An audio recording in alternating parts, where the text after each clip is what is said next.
Yes, Ab. Started the moment she stepped out of her shiny SUV, slammed the door, and pointed at me like she owned the whole damn state. She thought calling 911 would scare me. She thought blocking her little ranch path was some kind of crime. She thought the sheriff would drag me away in cuffs. But she had no idea. No idea the mountain behind her wasn't just land. It was mine. Legally. Fully. Every inch of rock. Every wall of snow. Every avalanche ridge above her precious SUV. So when she screamed that I ruined her day, she didn't know what was already sliding down toward her car.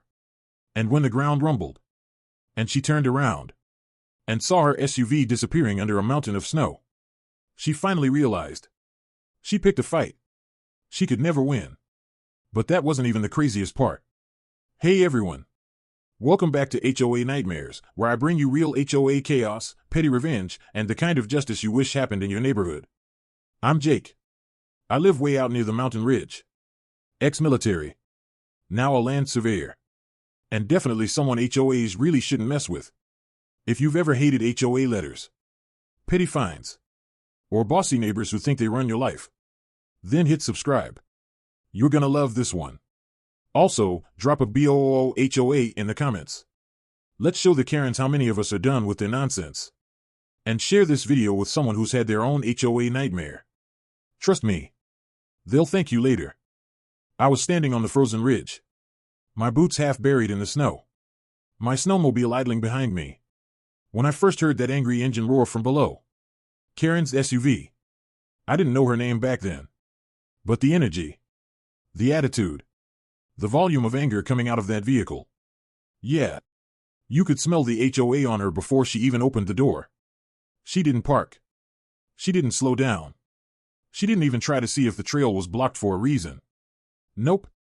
She slammed right up to the snowbank, hit her horn like she was calling cattle, and stepped out like the mountains were her personal driveway. The wind was sharp, cold, biting, but she didn't care. Her face was red, partly from the cold, mostly from rage. You can't block this trail, she yelled, her voice echoing across the ridge. I kept my hands in my pockets. Calm. Quiet. Letting her shout bounce off the snow. This is ranch access, she continued. You can't just pile snow wherever you want. I finally looked at her. And I swear, her jacket probably cost more than her common sense. Bright red. Fur hood. Perfect makeup. Perfect hair. Like she dressed for a ski resort photo shoot. Not a mountain trail in the middle of nowhere. I can block it, I said. Because it's mine. She froze. Like no one had ever told her no in her life. What are you talking about? She snapped. This is community property. Our HOA manages this trail. You need to move that snow right now or... She didn't get to finish.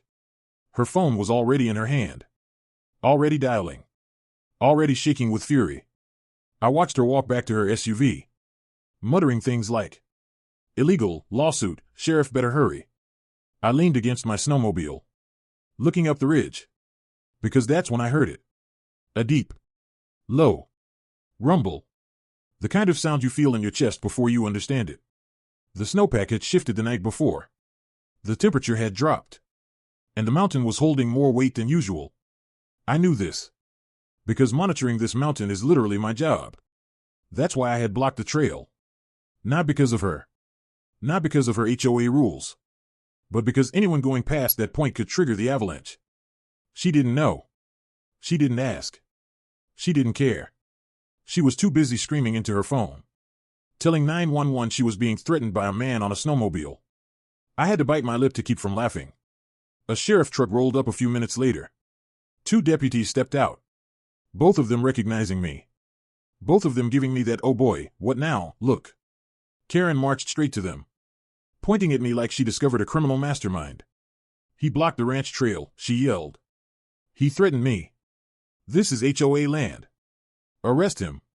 The deputies looked at her, then looked at me, then looked at the giant warning sign literally 10 feet away from her. Avalanche zone.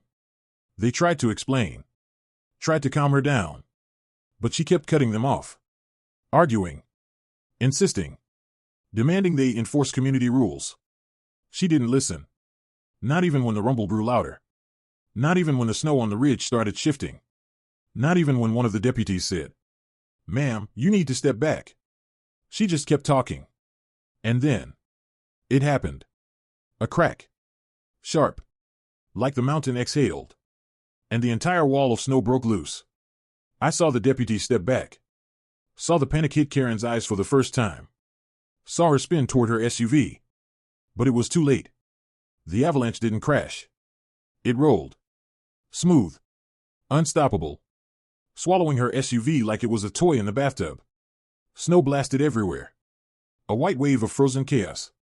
And when it settled, her precious SUV was buried up to the roof. Karen's scream was loud enough to scare birds out of the sky. She turned to me. Eyes wide. Face pale. Voice shaking. You buried my SUV." I didn't even react. I just pointed to the sign. Should have read the sign. The deputies tried not to laugh. One even coughed to hide it. Karen stomped toward me. Red jacket bright against the snow. Anger returning like fire in her veins. "This is your fault," she yelled. "You're paying for this. The HOA will sue you. I will sue you. You can't own a whole mountain." That last line. That was my favorite. Because that's when I smiled. A slow, calm, unbothered smile. "Karen, I literally can." I pulled the land document out of my jacket. Weatherproof case. Clear signature. Survey seal. Legal map.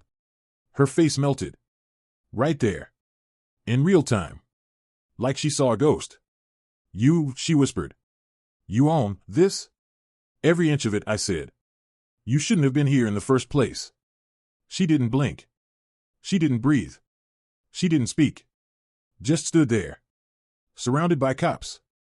Standing in a restricted avalanche zone.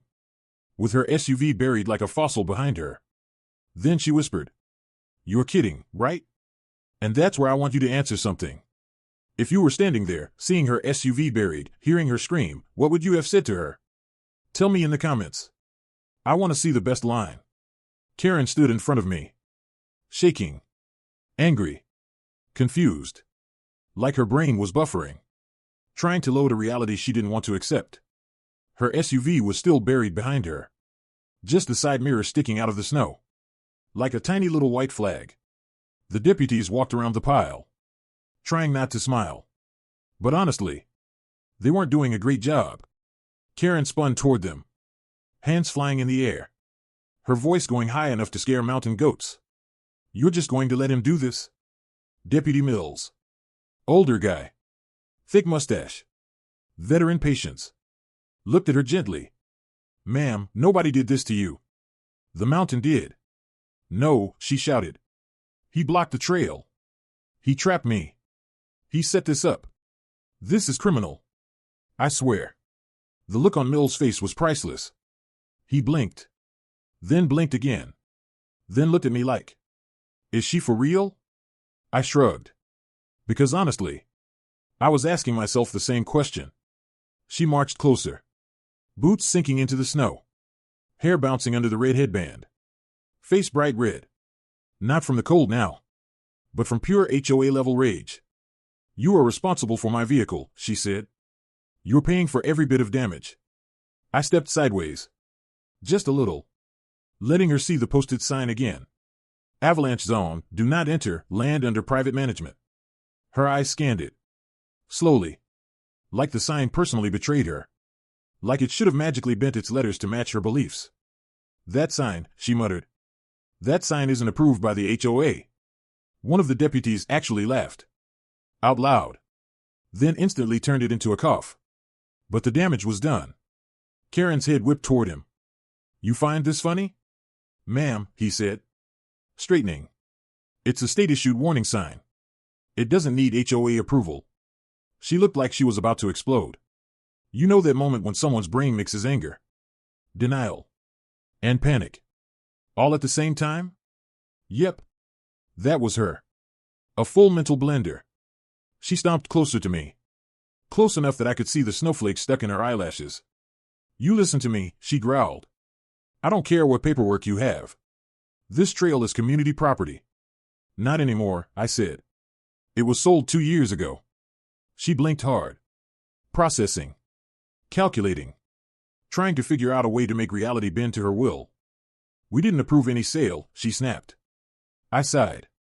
Because she really believed HOAs control the universe. The HOA didn't own it, I said. You just used it. There's a difference. She froze. Completely still. Eyes widening. Like a movie character who just realized the twist. Then, slowly, like it physically hurt her brain, she asked, if the HOA didn't own it, who did you buy it from? The county, I said. Direct sale. Legally recorded. Public records. All open. All clean. All final. Her mouth dropped. Just a little. Like she swallowed a bug. You're lying, she whispered. You're lying. You're lying. You're lying. I held up my phone. Pulled up the county GIS map.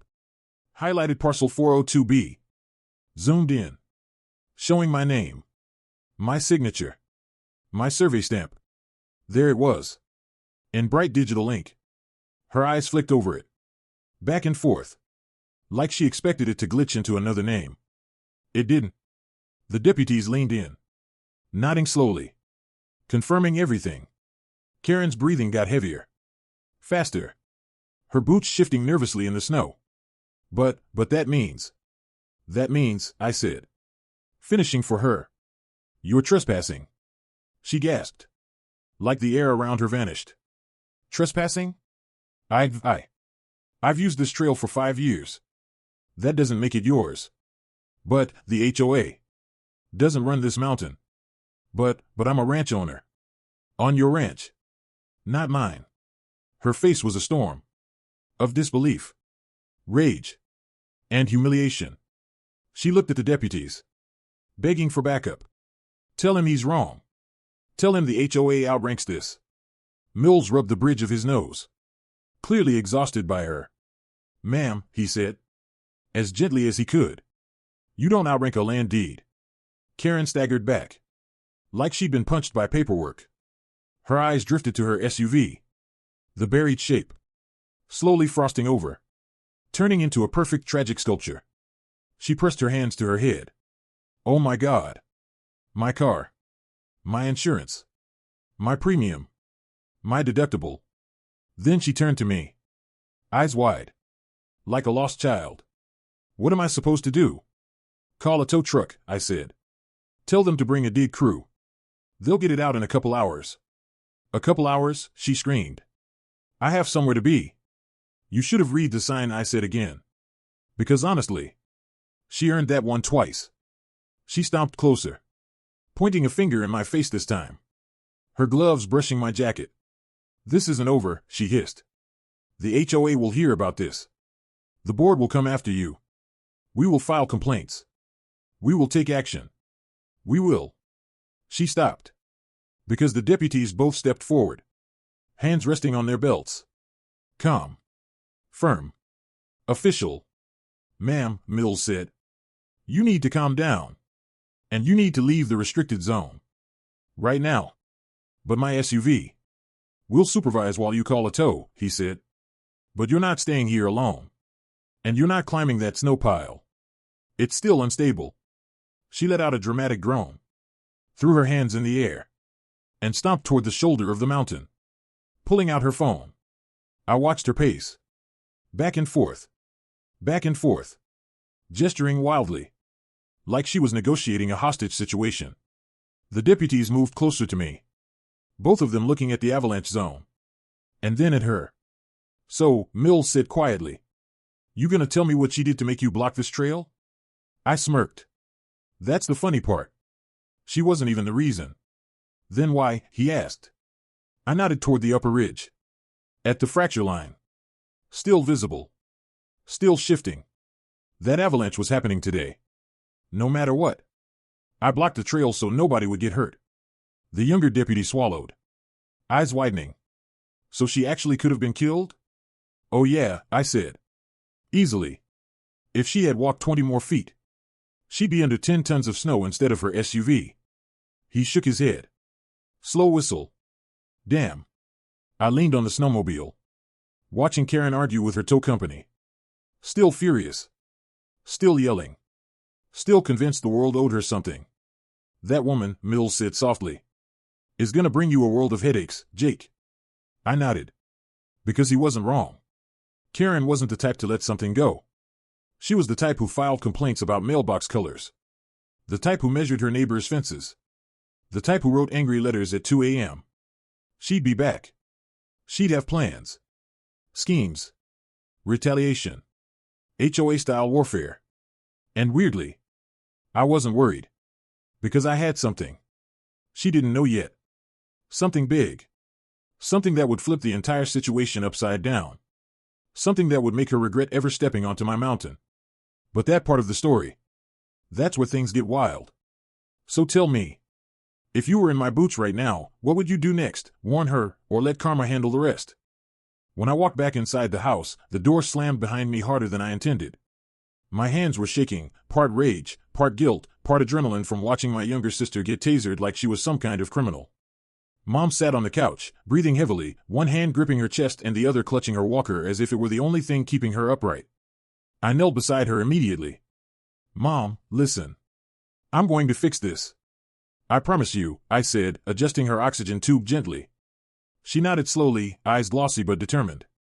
Just be careful, Ethan, she whispered. They're getting dangerous. Dangerous was an understatement. The HOA had crossed a line. No, they obliterated it. They broke into my property. They assaulted my disabled sister. They threatened my mother. And the cop who did it was following orders. I wasn't dealing with a bad officer. I was dealing with a corrupt HOA chain of command that thought they were the law. And worse, someone inside that system had decided my family was their target. But they forgot who they were dealing with. I'm quiet. I keep to myself. I don't start fires. But I finish them. Fire engaging line, that's when I discovered something that made my blood run cold. The HOA president wasn't just after us, he was hiding a crime. I spent the next day gathering everything. Bodycam footage, photos of Lily's injuries, audio recordings, screenshots of threats, even the HOA's illegal citations taped to my door. The folder was so thick I could barely get it to close. Every page felt like loading a bullet into a magazine. But one thing was missing. A motive. Why us? Why my family? Why so suddenly? Our house wasn't new. Our lawn wasn't uncut. Our dues were paid. We kept to ourselves. We followed every rule. If anything, the HOA should have forgotten we existed. I called Lily into my office. She came in slowly, her hands trembling slightly. The red, swollen mark on her side from the taser prongs peeked out when she lifted her shirt to sit down gingerly. I swallowed back the anger. She didn't need more fear. She needed her brother. Lily, I said calmly, I need to know exactly what happened before the cops showed up. Not just the taser. Everything. She stared at the table for a long moment. Her lips quivered. Then she took a shaky breath. Ethan, he followed me. My head snapped up. Who? The HOA president, she whispered. Mr. Dalton. He followed me home from the mailbox earlier that week. I froze. Dalton, the head of our HOA, was a man in his mid-50s with a perfect tan, perfect hair, and perfectly fake smiles. The kind of man who greased his way into positions of power not because he earned them, but because he wanted control. What did he say? I asked. Her voice got small. He said I was being watched. That the community didn't want troublemakers. My jaw clenched so hard I felt it strain. And that I should learn my place. My lungs felt like they collapsed. He didn't say that. He couldn't have said that. But the terrified look in her eyes told me everything. He did. And the moment she told me, everything clicked. The sudden citations. The harassment. The anonymous complaints. The officer who magically appeared within minutes. The taser. Everything. This wasn't random. This was targeted. Someone in the HOA wanted to make an example out of us, and they sent a cop to do their dirty work. Pushpin, I needed proof, and I was about to get more than I bargained for. That night, after making sure Mom was asleep and Lily was resting, I went out front. The streetlights flickered weakly, old bulbs the HOA had refused to replace because it wasn't in the budget, even though they raised monthly dues. The neighborhood was quiet enough to hear crickets. Perfect. I crossed the street to the HOA office shed, more like a glorified storage unit with a desk inside. The front door was locked. But the side door? Not so much. I slipped through. Inside, the air was stale and heavy. Folders stacked everywhere. Boxes labeled with broken markers. A single lamp on the desk flickered with a dying bulb. I scanned the file drawers. Letters A, D. Then D, F. There. D, Dalton. The drawer slid open with a groan. His personal folder wasn't big. But something else was. A thick manila envelope with my address written on it in bold red marker. My stomach dropped. I pulled it out slowly. Inside were photos. Of me. Of Lily. Of Mom. Walking. Driving. Checking the mail. Sitting in the yard. Taken from afar and some too close. My hands shook as I flipped through them. Who the hell does this? Who stalks a disabled young woman? Who documents an entire family like they're suspects? But it got worse. Much worse. At the bottom of the envelope was a typed page titled, Removal Recommendation, Household Number 72. My address. The document had bullets. Non-compliant behavior. Potential threat to community standards. Subject to observation. Escalation approved if cooperation remains insufficient. At the bottom. Approved by President Dalton. Enforced by Officer Carver. I felt the world tilt. They weren't just harassing us. They were planning something. This was coordinated. I stuffed the papers back into the envelope, and that's when I heard a sound behind me. A footstep. The air froze. I turned slowly. There he was. Dalton. Standing in the doorway, blocking the exit, smiling like a wolf who just caught the scent of blood.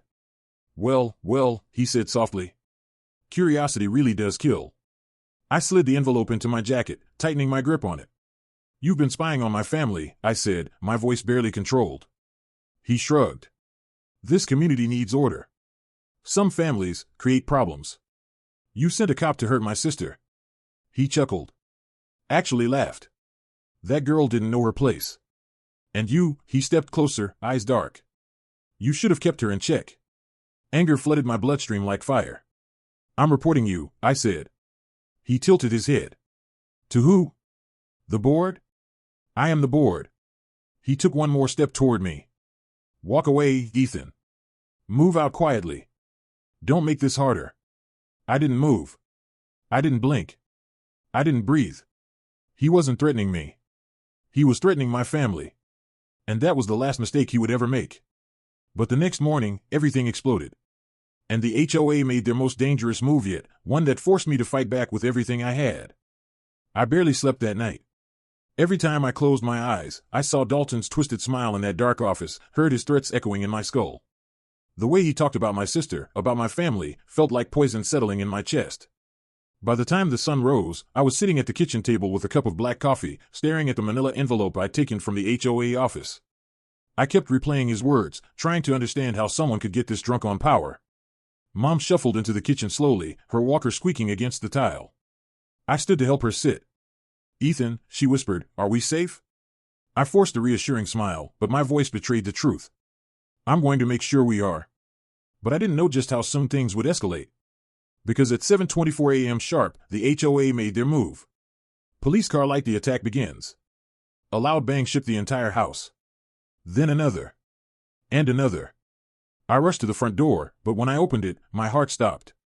4 HOA board members, wearing reflective vests like they were some sort of official enforcement team, were hammering bright red violation notice stakes into my lawn. I mean literally into the ground. Not taped. Not posted. Not dropped on the porch. Nailed. Into my lawn. Lily hobbled behind me holding her side. Ethan, what's happening? Before I could answer, a familiar police cruiser rolled in. Officer Carver. The same man who tasered my disabled sister while she begged for help, was back. He stepped out casually, like this was just another morning of terrorizing families for a paycheck. Morning, he said, not even looking at us. Following up on the escalation recommendation. Escalation. The exact word used in that creepy document. I stepped forward. You need to leave my property. He smirked. This isn't your property anymore if the HOA votes you out. I felt Lily's hand clutch my shirt. Vote us out? Under what authority? I snapped. He shrugged. You'd be surprised what authority people give away when they sign contracts they don't read. He was referring to the HOA agreement, pages of legal jargon most people barely skim. But none of that allowed this. None of it allowed harassment. None of it allowed targeting disabled family members. This wasn't an HOA. This was a cartel. Fire the HOA president arrives and humiliates my sister. A black SUV pulled up behind the cruiser. Dalton stepped out, wearing sunglasses and a smug expression like he'd been waiting for this. He didn't even acknowledge me. He went straight to Lily. You know, he said coldly, if you weren't wandering around the community unsupervised, none of this would be necessary. My vision blurred with rage. Lily stepped back, trembling. I wasn't doing anything. He scoffed. You were disturbing the order of the neighborhood. Carver chuckled beside him.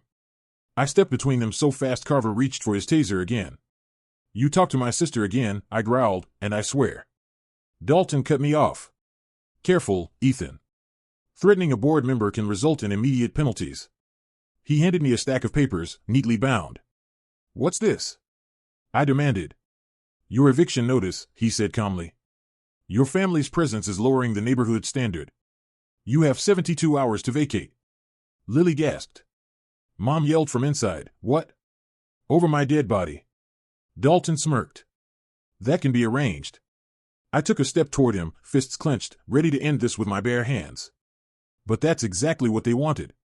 They wanted me to snap. They wanted me to attack first. They wanted a reason to declare us volatile and remove us by force. So instead, I turned around and walked back inside. Dalton called after me, running away? Not very heroic. No. I wasn't running. I was planning. File folder building the case and finding the bombshell.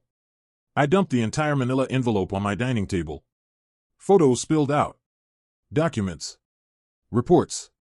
Stalking logs. The removal recommendation. I took every citation ever given. Every voicemail. Every threatening letter. Every piece of evidence. My laptop fan started roaring as I scanned everything into a digital folder. But then, at the very bottom of the pile, I saw something I hadn't noticed before. A flash drive. No label. No markings. Just black plastic. My pulse kicked into overdrive. I plugged it into my laptop. The screen flickered. One folder appeared. HOA Financials, Private. I clicked it open. And couldn't breathe. Inside were rows and rows of spreadsheets showing misused HOA funds. Unreported security fees. Payments made directly to Officer Carver. Thousands in cash withdrawals. Personal purchases disguised as maintenance costs. And a massive illegal slush fund labeled Compliance Enforcement. My stomach twisted. Dalton wasn't just corrupt. He was running the HOA like a criminal enterprise. And worse, my family had been targeted because we didn't comply with his illegal fees. We never paid his made-up fines. We were a threat to his scheme. But the biggest bombshell wasn't even that. It was a series of emails between Dalton and Carver outlining the entire plan. Stalking. Surveillance. Forced escalation. Removing us as a problem household. And framing us as hostile if needed. The final line of the last email made my blood boil. Once we force them out, the property will sell fast. Profits will be enormous. So that was it. This wasn't personal. It was greed. They wanted our house because it was one of the largest in the neighborhood, recently renovated, and worth a fortune. They wanted to push us out cheaply, seize it, and sell it at a profit. And they hurt my sister trying to do it. I slammed my laptop shut. Enough was enough. High voltage the breakthrough, I make my move. I made calls. A lot of them. My lawyer. A civil rights attorney. A state housing investigator. A journalist. And a friend who worked at the Attorney General's office. I didn't tell my family what I'd found yet. I didn't want to give them false hope. I just wanted results. By the time the sun dipped behind the houses, I had everything in motion. But the moment I stood up from my desk, headlights filled my entire living room. A car had pulled into my driveway. Carver. Dalton. And 2 other HOA board members. They got out slowly, like they were preparing for a confrontation. Lily peeked around the corner, eyes wide. Ethan, they're coming. Mom whispered, lock the door. But I didn't lock it. I opened it. And stepped outside. Dalton looked irritated. Your time is almost up. We're here to check compliance. I smiled. For the first time. A real smile. You should have stayed home, Dalton. His eyebrow twitched. Excuse me? I held up the flash drive. Because now I had the power. The moment they saw what was on that drive, the entire HOA turned on each other, and the situation exploded into absolute chaos. Dalton stepped forward, squinting at the tiny flash drive between my fingers like it was nothing more than a USB-shaped insect. He had no idea what was coming. Carver's hand drifted toward his hip, instinctively, habitually, like he was ready to pull his taser the second anything looked like noncompliance. I didn't flinch. I held the drive between us, letting the porch light catch the metal edge. You guys really should have hidden this better, I said calmly. Dalton blinked. What are you talking about? You'll see. I clicked a small remote in my other hand. My laptop, which I placed facing the window, lit up the entire living room wall. The projection cast out through the curtains, bright enough that Dalton and Carver could clearly see the screen from where they stood. And there it was. The HOA's secret financial spreadsheet. Every fake charge. Every illegal fee. Every personal withdrawal. Every payment to Officer Carver. Dalton's face drained of color. Carver stepped forward. Turn that off. I leaned casually against the doorframe. No. Dalton's voice cracked. You don't know what you're looking at. Oh, I know exactly what I'm looking at, I replied. And so will the Housing Board, the State Auditor, the Attorney General's office, and an investigative reporter named Hannah Brooks. They're all getting copies. Carver cursed. Dalton stumbled backward like he'd been gut-punched. The two HOA board members behind them exchanged panicked glances. The first crack in their facade had appeared. And I was about to split the entire HOA open. High voltage, the HOA turns on itself. One of the board members, Greg, the treasurer, stepped closer. What else did you find? He demanded. I raised an eyebrow. Plenty. Want to see the emails? I tapped the remote again. Now the wall displayed Dalton's email thread with Carver, discussing surveillance, targeting my family, escalation tactics, forcing us out for profit, dividing the money after sale. Greg's jaw dropped. His wife, another board member, covered her mouth. Dalton spun around. This isn't what it looks like. Greg shoved him. Are you insane, Dalton? You used our names. You put our signatures on this. Dalton shoved back. You signed the minutes agreeing to enforcement. That doesn't mean this. Greg shouted. You told us the family was a danger. You said they were violent. Carver stepped between them. Everyone calmed down. But no one was calming down. The HOA board wasn't a board anymore. It was a pack of cornered animals turning on each other to save themselves. The shouting grew louder. Accusations exploded from every direction. You dragged us into this. You said it was legal. You forged half these documents. You told us the sister was aggressive. You paid off a cop. Are you out of your mind? Dalton was losing control. Exactly what I wanted. Telephone receiver reinforcements arrive, but not for them. Just then, two cars turned onto our street. Not HOA cars. Not police. State vehicles. Investigators. Right on time. Dalton panicked. Carver grabbed his radio.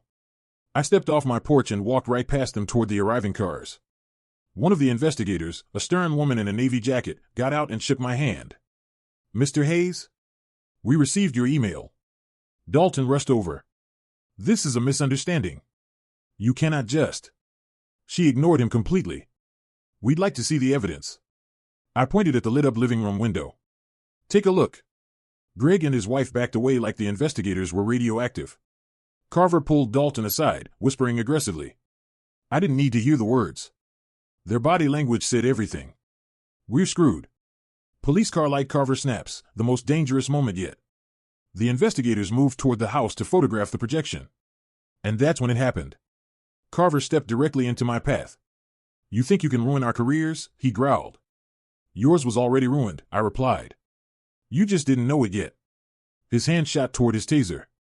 Again. But this time, a hand grabbed his wrist. Greg. The treasurer. Don't be stupid, he hissed. If you tase him now, we're all going to prison. Carver jerked away, furious. His eyes flicked between me, the investigators, and the flashing spreadsheets. He knew it was over. Dalton? Not so much. Dalton lunged forward and tried to snatch the flash drive from me. He missed. I stepped sideways. He tripped over the curb and face-planted into my gravel. Carver stared at him like he couldn't believe the level of stupidity he'd just witnessed. The investigators exchanged looks. One quietly whispered, "We've seen enough. Collision. The HOA is officially under investigation." The investigators walked toward Dalton. "Sir, we're placing the HOA board under emergency audit and freezing all authority pending legal review." Dalton shot to his feet. "You can't do that." "We already did." Greg's wife started crying. Greg sat down on the edge of my lawn like the weight of the world had collapsed onto his spine. Carver slowly backed away toward his cruiser like he might slip inside and speed away. But the investigator stopped him. "You're not going anywhere. You'll be answering questions too." Carver's face twisted in rage. But he couldn't do anything. He wasn't the predator anymore. He was the prey. House inside my home, my family finally learns the truth. I stepped back inside. Mom was waiting near the hallway, gripping her walker so tightly her knuckles were white. "Ethan, what did you do?" I knelt in front of her. "Mom, it's over. I think we're finally safe." Lily came up behind me slowly, her breathing shaky. "They're not coming in, right?" "No," I whispered. "Not anymore." Mom covered her mouth and burst into tears, relief, exhaustion, trauma finally cracking open. Lily hugged me from behind, resting her head against my shoulder. For the first time in months, the house felt calm. Silent. Safe. But it wasn't finished. Not yet. Because I still had to deal with the man responsible for everything. Dalton. And the evidence wasn't just enough to get him fired. It was enough to put him in prison. Fire the confrontation, one last warning. I walked back outside. Dalton was shouting at the investigators. Carver was arguing about his immunity. Greg was trying to convince everyone he was innocent. Chaos. Delicious chaos. I stepped right in front of Dalton. He went quiet instantly. "Do you understand what you did to my sister?" I asked. His lips trembled. "You ruined your own life," I continued. "Not me." He swallowed hard. "Ethan, let's talk about this. Man to man." I shook my head slowly. "We're past talking." He reached out like he might beg or grab my arm. I didn't give him the chance. I stepped back. And I said the words that ended everything. "The investigators have all the evidence. You'll hear from them next." Dalton collapsed to his knees. Carver cursed loud enough for the whole street to hear. And the HOA was officially dead. But right when we thought the nightmare was over, the HOA made one final move, and it was the most desperate and dangerous one yet. I thought the noise would stop after the investigators drove away. I thought the street would finally breathe again. I thought the HOA was finished. But that night proved one thing. Desperate people don't give up. They get dangerous. The house was finally quiet. Mom was resting with a blanket over her shoulders. Lily was watching TV with the volume low. I was sitting in the dining room staring at the small flash drive, the tiny metal piece that blew up the entire HOA. My phone buzzed. Unknown number. Blocked caller ID. 3 times in a row. I ignored it. But on the 4th call, curiosity won. I answered. Silence. Then a single whisper. "This isn't over." Click. A chill ran straight down my spine. I walked to the window. Outside, the streetlights flickered against the snow. Everything looked normal. Too normal. And that scared me more than anything. Snowcapped Mountain, the mountain outside, was quiet. But the HOA wasn't. Around 11:30 p.m., I stepped onto the porch for air. The night was frozen, the sky clear, the mountain glowing silver under the moon. Then I saw it. A dark SUV parked 2 houses down. Lights off. No engine. Just sitting there. Staring at my home like a predator waiting for movement. My jaw tightened. I knew that SUV. It belonged to Greg, the treasurer, the one who had turned on Dalton earlier. He wasn't leaving. He wasn't checking on the neighborhood. He was watching. And he wasn't alone. On the opposite end of the street, another car appeared. Then another. 3 vehicles. No headlights. No movement. Just shadows. I stepped inside and locked the door. "Everything okay?" Lily asked. "Yeah," I lied. "Just checking something outside." But she read my face instantly. What's happening? Nothing. Just stay with Mom. I'll handle it. I grabbed my jacket, slipped a small utility flashlight in my pocket, and walked silently into the hallway. If the HOA was stupid enough to try something again, this time I wouldn't let them get close. Fire midnight, the first noise comes from the rear fence. It started with a thud. Then a second. Then a slow scraping sound, like someone dragging something heavy across the back gate. I ran to the kitchen window and flicked the outside light on. Nothing. Just snow. And then a shadow moved. Slow. Wide shoulders. Dark coat. Breathing fog in the cold air. Someone was behind our house. I unlocked the sliding door and stepped out onto the porch as quietly as possible. My breath steamed in the air.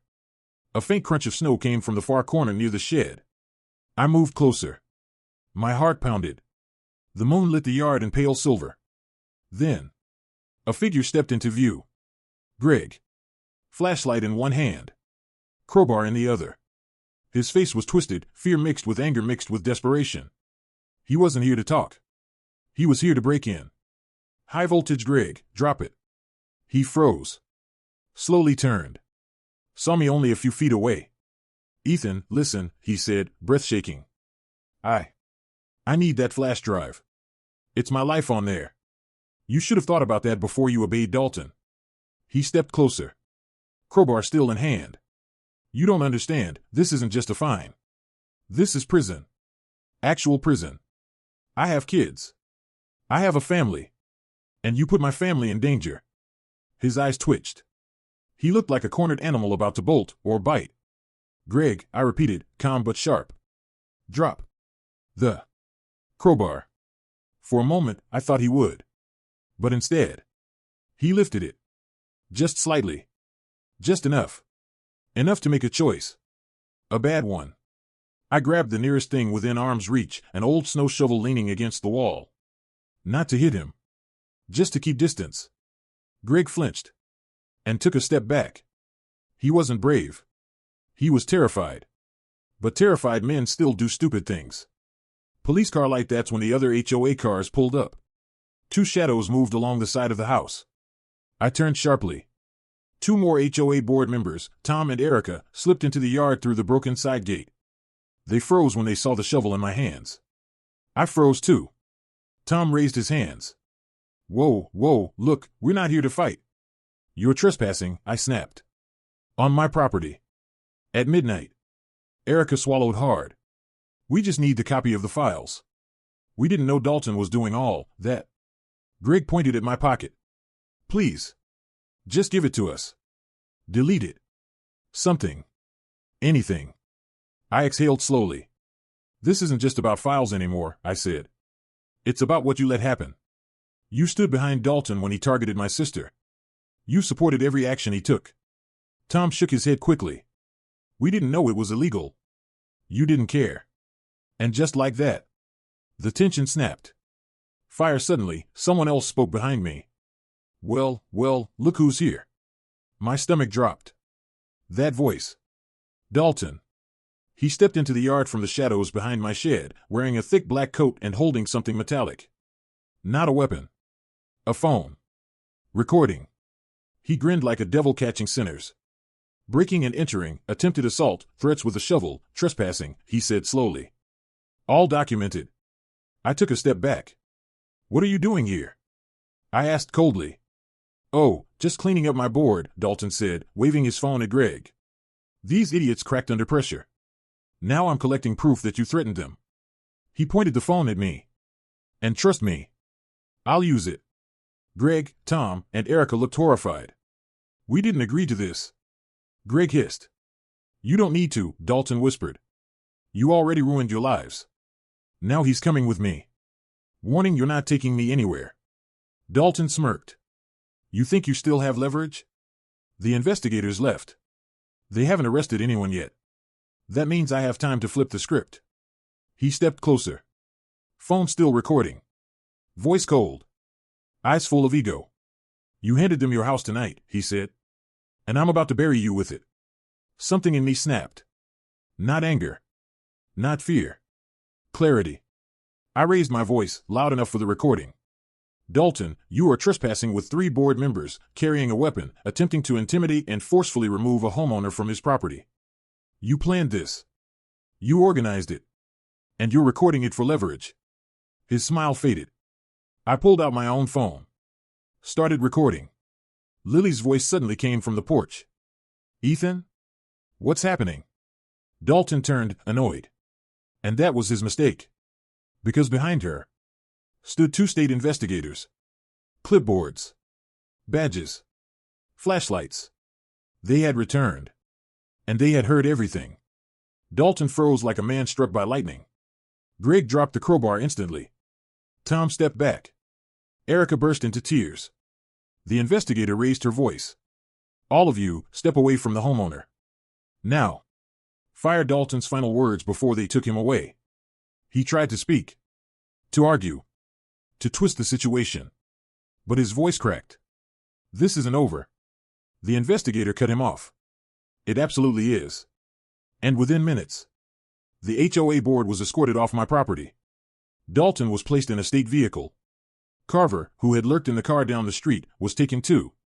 The HOA that had terrorized us. The HOA that tried to corner us in our own home. The HOA that thought they were above the law. Was finished. Fully. Completely. Finally. Fire engagement line for next part. But even after the HOA fell apart, the biggest twist of all hit us when the mountain revealed the truth behind everything. And it changed our lives forever. After the state investigators took Dalton and Carver away, the street finally fell quiet. The kind of quiet that sinks deep into your bones. The kind that tells you a storm has passed. The kind that leaves you standing in the wreckage wondering how you even survived. But the truth?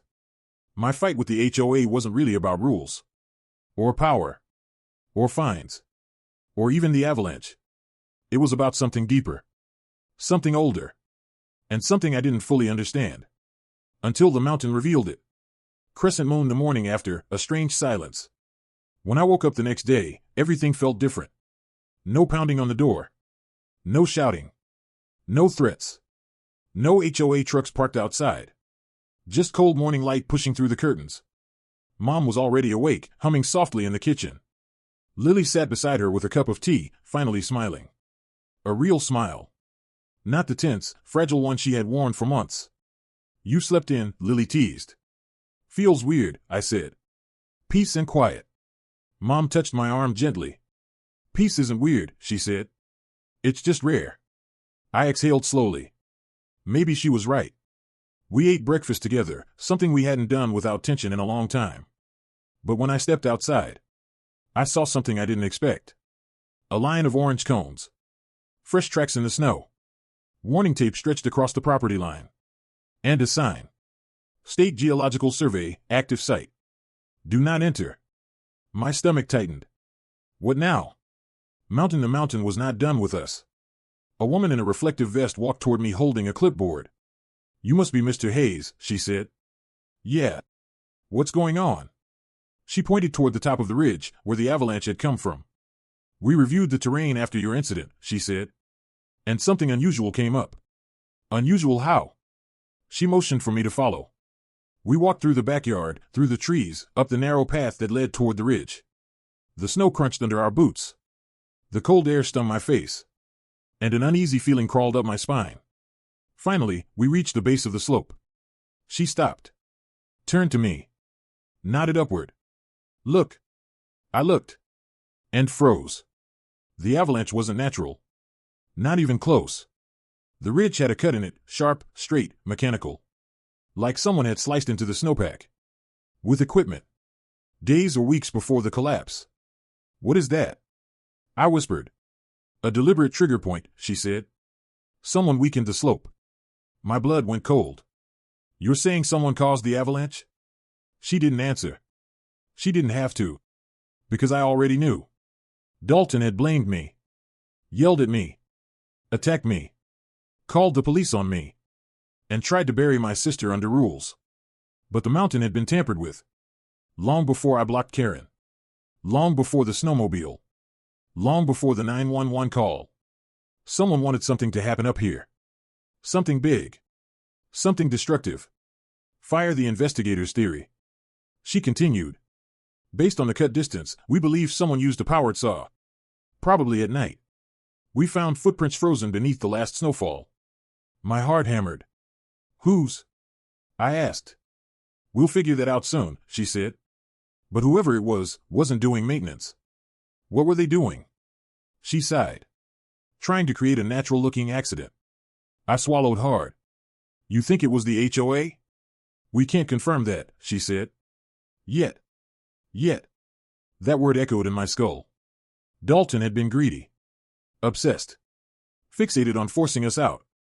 Eager to secure the land. Willing to push and push and push. But would he go this far? Would he cause a mountain slide? Just to scare us. Just to find us. Just to seize the trail. Just to claim the ridge? Or was someone else behind it?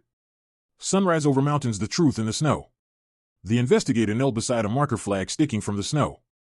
Want to see something? She asked. I nodded. She brushed a layer of snow aside. Underneath. A metal stake. Fresh. Driven only inches into the ground. With writing on it. Property survey, pending development. My jaw clenched. Development? I repeated quietly. There's no development scheduled here. Not by the county, she said. But someone filed a private request for this land 2 months ago. The date on the stake made my breath stop. 2 months ago. That was exactly when the HOA suddenly started harassing us. Demanding yard inspections. Sending late-night letters. Taking pictures of our mailbox. Complaining about our fence. And measuring our property lines. All of it. Every fight. Every threat. Every 911 call. Every lie. Every rule. Wasn't random. It was preparation. A setup. A slow burn leading to a single outcome. Force us off the land. Claim it as abandoned. Sell it to a private developer. And split the payout. My hands balled into fists. Everything made sense now. The HOA wasn't just drunk on power. They were planning a land grab. A profitable one. And the Avalanche? It wasn't an accident. It was phase 1. Fire. I walked back home changed. The investigator packed up her clipboard. We'll continue searching. We'll update you when we know more, she said. But her voice was fading. My mind was somewhere else entirely. On the ridge. On the snow cut. On the development stake. On the HOA's sudden aggression. On Dalton's obsession. On the midnight trespassing. On the threat call. On the Avalanche burying that SUV. And on how close my family had come. To losing more than property. I walked slowly back home. Mom was on the porch. Her hair blowing gently in the cold breeze. Her eyes soft and tired. She didn't ask what I found. She didn't need to. She just said, "You protected us. That's what matters." Lily joined her. Wrapped an arm around her. Looked at me with watery eyes. "We're safe now, right?" I took a long breath. Then another. Then nodded. "Yeah," I whispered. "We're safe." And for the first time. In a very long time. I actually believed it. Speech balloon. Final engagement question, for comments. Would you have exposed the HOA the way I did, or walked away once they turned dangerous? Tell me what you would have done.